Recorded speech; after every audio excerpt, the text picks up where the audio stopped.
So 39 inches is right where I want the bottom of the mailbox to go. So I'm going to scribe a line here. And now the width of this post, I think 5.5 inches. I'll put a mark. This is the area I'm going to cut out for the crosslap joint.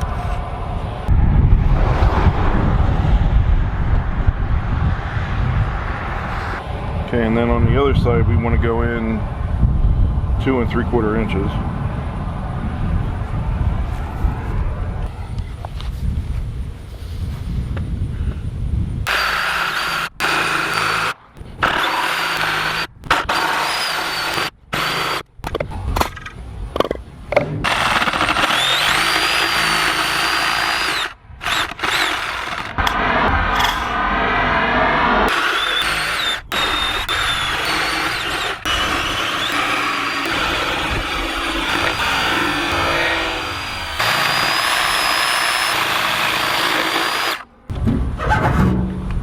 Alright, this mailbox is 17 inches long, so we just need to make sure that the post sticks out no more than that. So I just scored a line here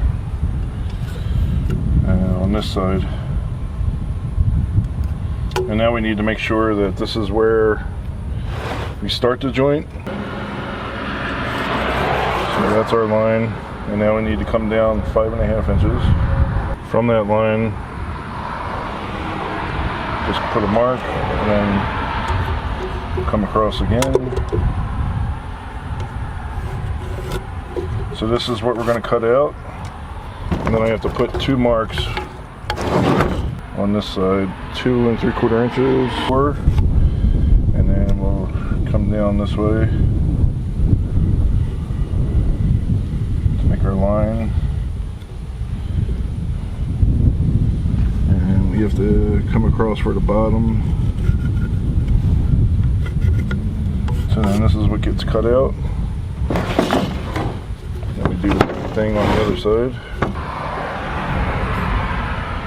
So we mark, and we'll score.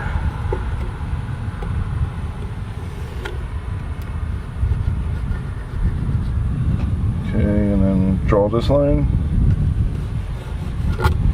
So this is what gets cut out.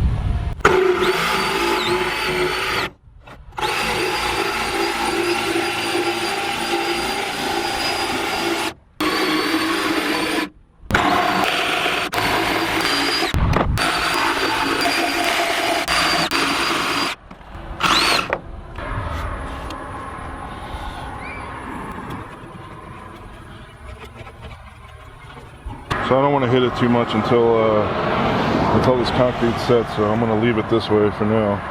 Alright, so I cut this piece of wood using my rigid saw there, and I put this underneath of the mailbox. So here you can see these marks, these holes, and that's these marks here, so that when I attach this board to the top of the horizontal post, that we don't put screws where these holes are.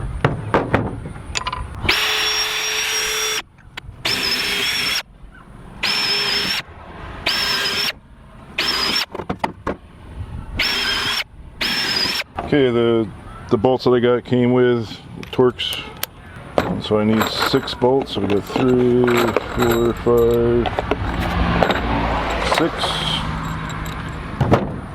Take this over to the place and hook these up.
Alright, so in this video I showed you how I removed the old post that was rotten and broken off from somebody hitting it and knocking it off. And digging out, I had to use my jackhammer to get rid of the old concrete that was in there and dig out the hole some more, set this post, throw in some concrete. So if you like this video, I have more videos about DIY around the house and also for automobile, and so make sure you check out those other videos.